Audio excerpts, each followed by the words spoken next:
I know we saw some things that you didn't see. You saw some things we didn't see. And there has been really a lot of discussion about the way that the thing has been handled as well by ABC. I got to tell you, we love saving audio for future reference so we can relive the victory over and over again. And Al Michaels did not provide us with anything worth saving at the end of that game. I just can't get over this. Rick Fox ending the game, hunched over his former teammate Lindsey Hunter and congratulating him as the clock ticks down. And the Detroit Pistons, wow, who won the makes a jerk out of himself here. NBA championship in 89 and 90, and the crazies just have to stop blowing up stuff in indoor buildings before we have a disaster. Thank you, Commissioner. The crazies happen to be Palace Entertainment, and that's kind of their way of putting a little exclamation point on the victory, Al. He was horrible. Listen to some of these play-by-play calls. Some of the best, like Ben's follow-up or his breakaway dunks. They're all just really unenergetic, and he was a bummer. Here's Rip with let's see. I think it's Rip's dunk. Yeah, I remember this play. Now this play, the Palace exploded on this play. Let's hear what Al had to say. Now Bryant nearly has it taken away, and does in fact by the hands of Hunter, leading to a Hamilton break and dunk. He must be just bummed. He must be so into L.A. Does he show any more excitement when L.A. makes a big play? He's a huge Laker fan. I mean, there's no question he's bummed out at how this thing went. These are the big plays of the game, though. These are both big plays here. Peyton losing it. Stolen by Wallace. He's out in front all alone. Listen to the crowd. I know. No Al. O'Neal missing both free throw attempts. And the Lakers are 11 of 19. Dan Wallace over Brian Russell. What happens when you go small? Kobe loses the ball. There's no foul in the lane. Here's Billups on a drive. Got it. Goes to the line. I tell you, listening to Al compared to the play, I would never dream that that's the play that I know it is. When Chauncey made that little layup, I mean, that was an incredible shot. He gets fouled as a three-point play. That was part of our big 17-4 run in the third quarter, and he could not sound less excited. I can't believe that's the play that I know it is. Let's hear it again. Oh, you got it out right. Ben's dunk. Okay, this is another big play. And as the Lakers will end their season unraveling in this series, Detroit ends it on a high note, and they just add exclamation point after exclamation point. Ben Wallace. I guess Al just thinks all those people yelling are the crazies. They're just crazy, or they should be more laid back in his world. Shot is short. Rebound keeps getting tipped. Winds up in the hands of Prince. He'll drive all the way. Brings the house down. Yeah, it brings the house down, except for a couple people in the house, like you. That's it. You're just fine. Nobody's bringing you down. Tell you what, take 10 paintings off, you bring the whole house down. Well, there's two ways to do here's it. Robert Fick, another man who's counted out in the future, wearing Norm Cash's number 25. Remember, Al told him he'd hit a home run today. Oh! There she goes! And it is on the roof! Robert Fick, a grand slam that hits the roof and comes back! I'd forgotten what a good call was all about after watching this series. Isn't for that a 5 shame? games. I just can't believe he ended that whole game like that. Just to complain about that explosion like that.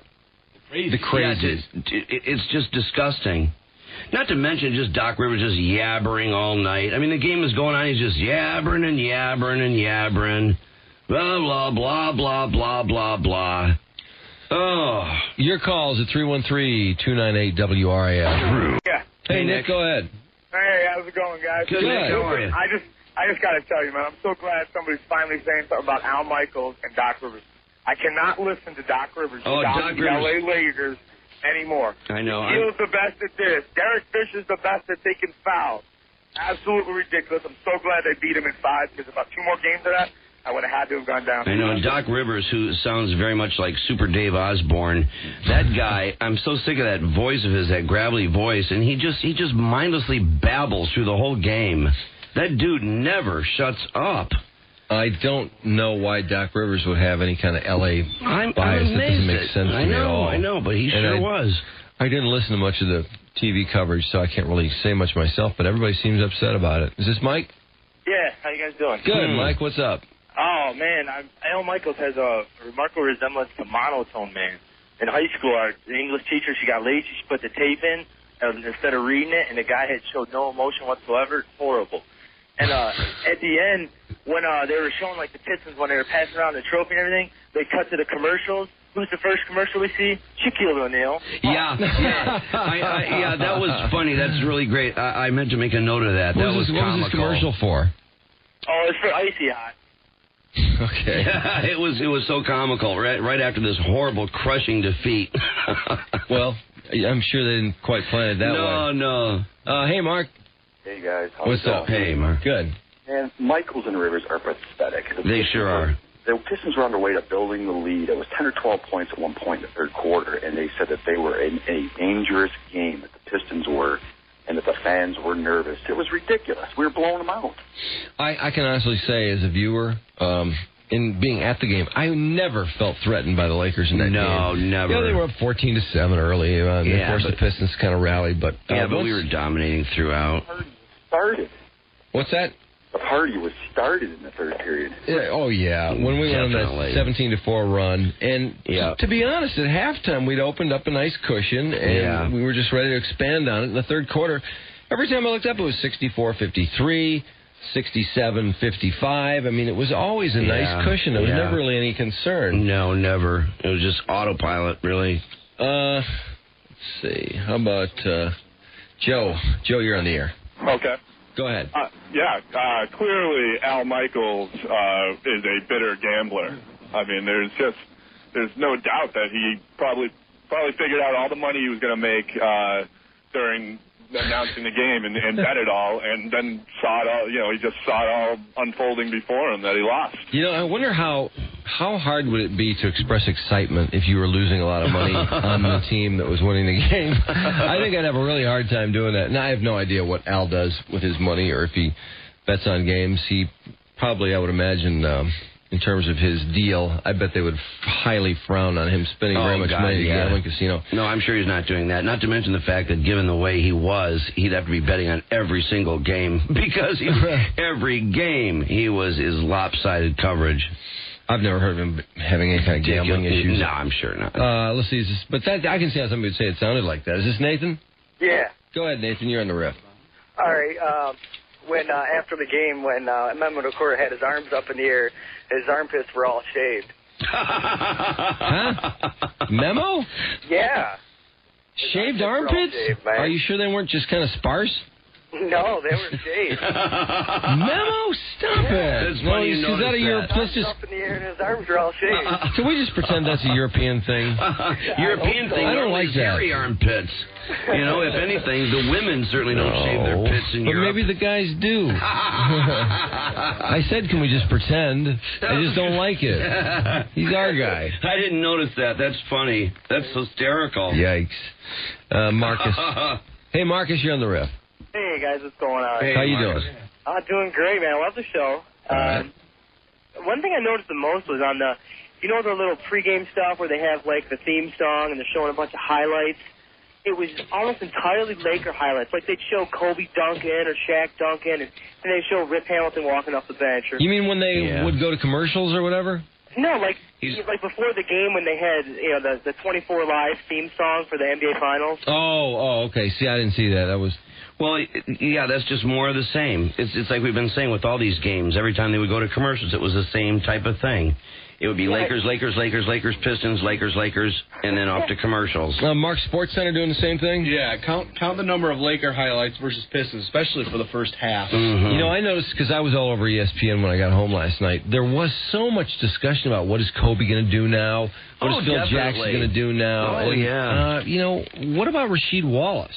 To me, when you take the champion and their main guy, or at least the main guy they stand a chance to have to part company with, that's Rasheed Wallace, and that should have been just certainly as big as the second-place team I know Kobe's a big name and Phil Jackson's a big name, but Rasheed Wallace is a big player, man. He's big time. He proved it.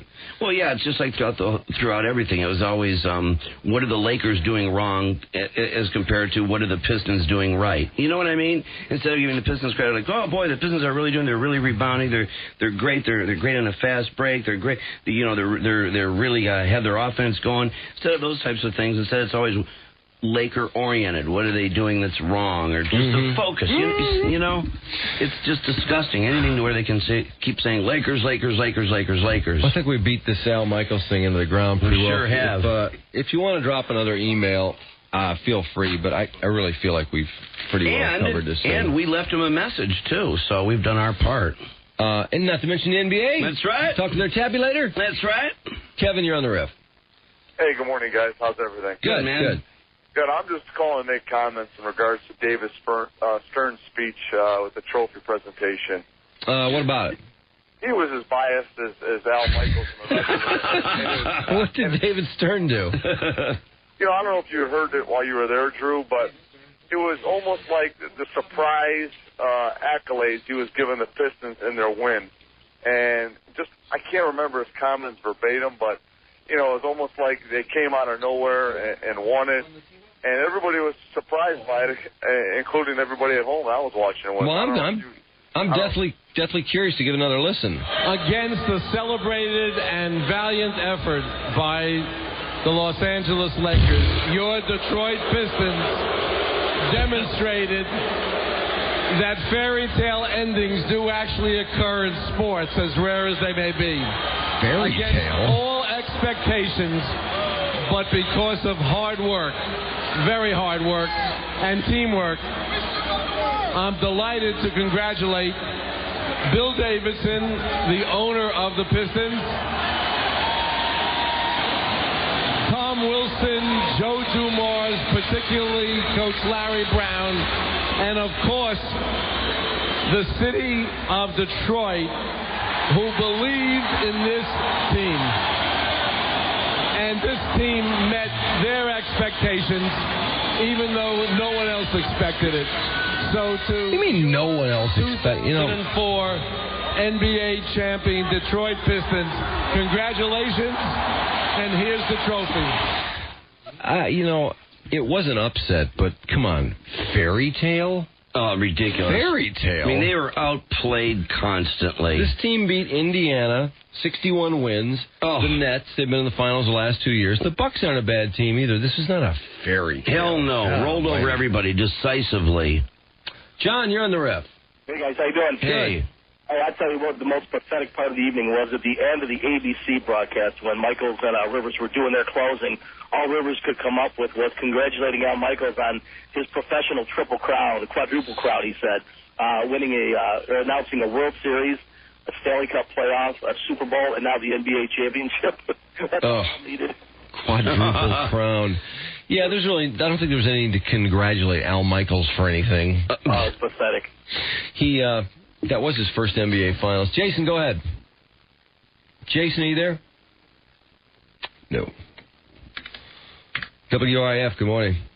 Yeah, good morning. I was calling about the one-sidedness of ABC. If you noticed, Dan, in the fourth quarter, 3 minutes left in the game, they ran the promo to run for Game 6 in L.A. like it was going to be played. Like they couldn't concede the fact that... You got to be kidding me. With 3 minutes left in the game? It was 3 minutes left in the game. They did the Shaq commercial, and right around there, they ran the promo for Game 6.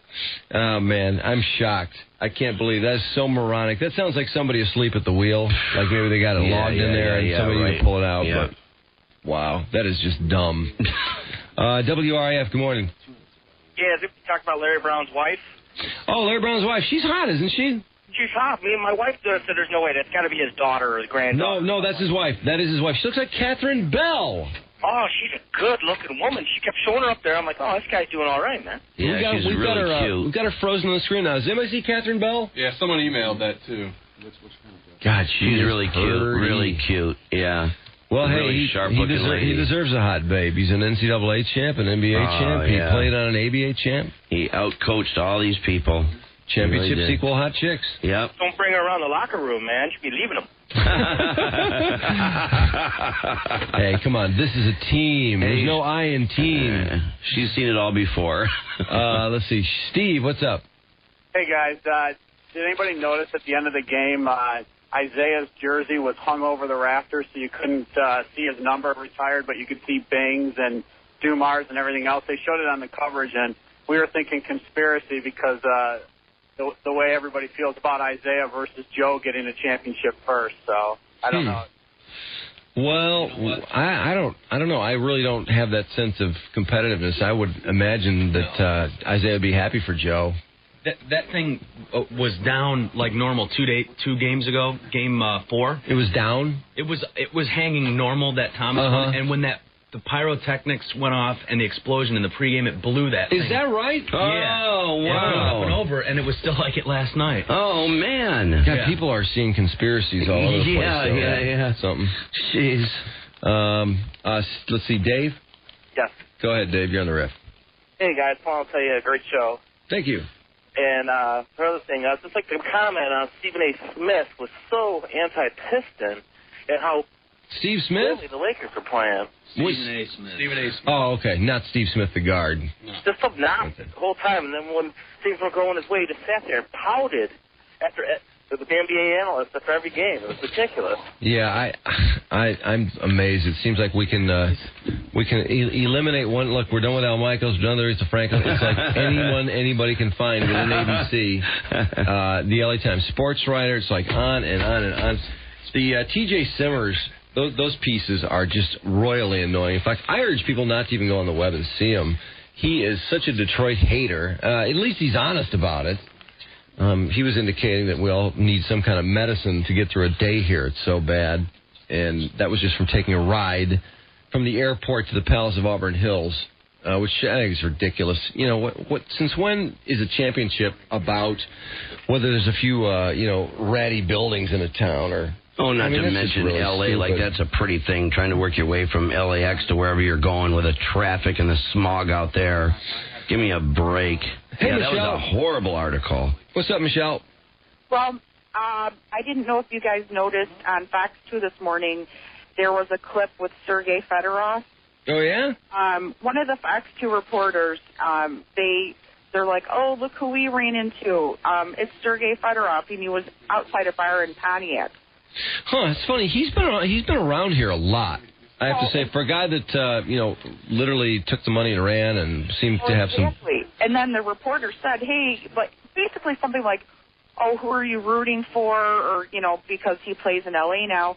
And he was really, I don't know, almost cocky or condescending. And he said to the reporter, he's like, come on, man, I never left. This is my home. My friends are here. My family's here. Like, he was appalled that he would even ask him. Oh, God. That's so totally unnecessary. I mean, it's a fair question. It's not like anybody really cares anyway. Right. But hey, Mike, he's really got thin skin. I got to say, Sergei Fedorov is about as thin-skinned as anybody around here in recent years. Well, I'm sure he's bummed out there because he walks all over the place and no one says hi. No one even knows who the hell he is. So he'd much rather be back here where at least people recognize him. He needs that. Right. Can I get a bit? To what? For my brother Bill at the Chrysler Proving Grounds. Hey, Bill at the Chrysler Proving Grounds. Hey, Bill. Hey, bitch. Hey, Joe. Hey. How you doing, man? Just fine, thanks. All right. Here's the deal. All right, I'm ready. All right, what's the deal? Two things. All right. One, bye-bye Al Michaels. He needs to go back to the World Series of Little League, okay? For one thing. Secondly, I'll tell you, it's amazing. You go on the forums, you're out on the internet checking out the forums, all the chats, see what people got to say about this, the game sports forums. Go to try and get to the LA forums. They're dead. They're down. The other one says it'll be back tomorrow. All the big noise, all the writing these guys were doing before, nothing now. You can't even get a hold of them. Well, I tell you, I can't ever remember sitting in a broadcast seat the day after a championship and hearing so much, just a blitzkrieg of people who are so bummed at the nature of the coverage. It must have been bad. I mean, there's certainly been very little debate about it. It's just that it seems to just continue and get worse and bigger and deeper and darker. It was bad throughout. Well, and then you've got Al Michaels when he completely screwed up the score. We'll always remember that, right? Oh God, that was that was brutal. And then he almost for a guy that called the entire game though too. I mean, of course, is he that much of a robot that he just reads the score on the screen without thinking? Yeah, and then he almost did it the next game. Yeah, that's right. Yeah, Ryan. Hey, what's up? Hey, how Ryan. you doing, man?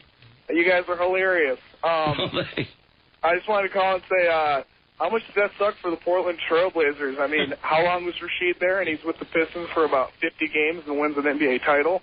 Yeah, not to mention that they really implied that he's a lot of trouble and he's a pain in the ass. And he did have all those technicals out there, but he must have seen something when he came here that he really liked or he appreciated or he respected, because this guy could not have been more beautifully behaved and been more of a team player, too. Didn't you think, Ryan?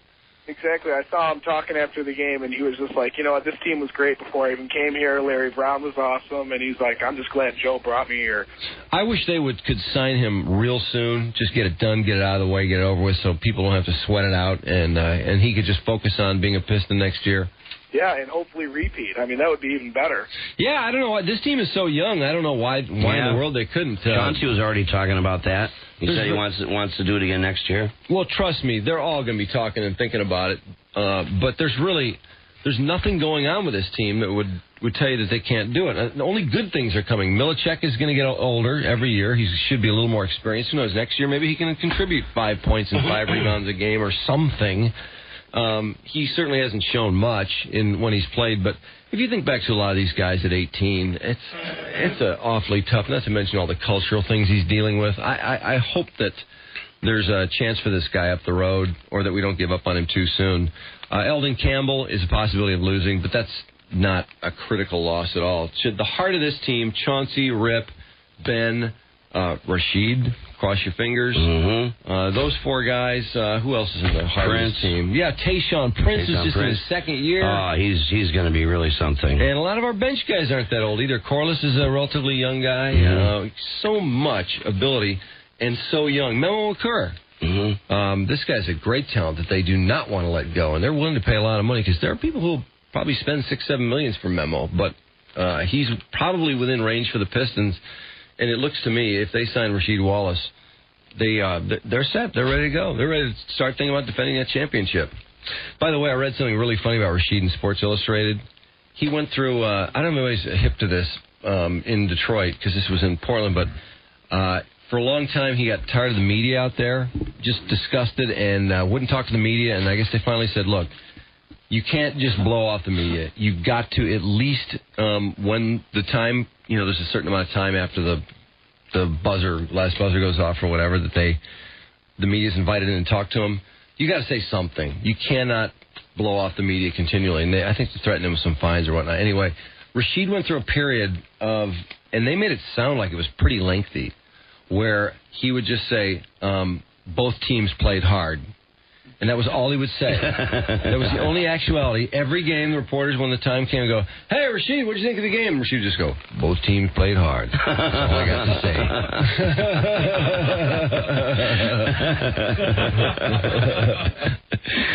say. Randy. Hey, how you doing, Drew and Mike? Hey, Randy. Good. Hey, I love you guys. Thank you. Hey, man, Randy, you want me to give you a hand job in the bathroom? God. You would have to be a Randy. I had the sound down on the national broadcast, and I had George Baja on. Okay. I'm sure George was not biased at all. The commercials were way too long, because Baja would come back on, and there'd still be a commercial on TV, and I'm like, what the heck's going on here? Wait, in other words, the TV breaks were much longer? Much longer. Yeah, really? You'd be calling the play, and they're still in a commercial, man. Now, how did they do that? I don't know, man. Boy. I don't know. So in other words, it's almost like they're showing the game on TiVo. You got it. Huh. And then wow. One other thing, at the press conference later on, they were talking to Larry Brown, and then Jack came in. and he congratulated Larry Brown on he thought he was like the best coach that ever comes to the L.A. Forum to coach against L.A. He really gave him a bunch of props. It was really cool. That's neat. Yeah, very. It was fun, the whole Jack Nicholson that thing. Was awesome that Jack showed up for the last game. Yeah, there's really nothing to knock there. No, are you kidding? It was funny. They were showing at the arena. They'd show Jack, boo. They'd show Kid Rock, yay, Jack, boo. Kid Rock, yay, Jack, boo. Yeah. And this went on for a pretty long time. Yeah. It was funny, too. They, the guy, we know him from the Jeff Daniels golf outing, the guy that does the Jack Nicholson. Well, they showed him a lot last night, and they kept comparing the two Jacks. They would split the screen. When did they do that? I got to see that. They would split the screen and show the Jack we know, and then they show the real Jack. When was that during the game? Do you remember? Oh, God, it was throughout. But probably the split screen thing was... I got to see that. Oh, God, do I dare say it was in the second half? Oh, God, Drew. Well, it's all such a blur. No way to narrow it down anymore than that? I know. Believe me. Oh, God. Oh, where was that? Oh, shoot. It probably was. Somebody will You know what? us. It may have been the second. I would start with the second quarter. So you've narrowed it down to maybe within 3 of the 4 quarters? No. One of the 3. I'm saying let's start with the second quarter. Alrighty. Let's start with number 2 and see if we can get... Maybe somebody will email. Yeah, if somebody can remember that. It was the split screen where they showed our local Jack split with the real Jack.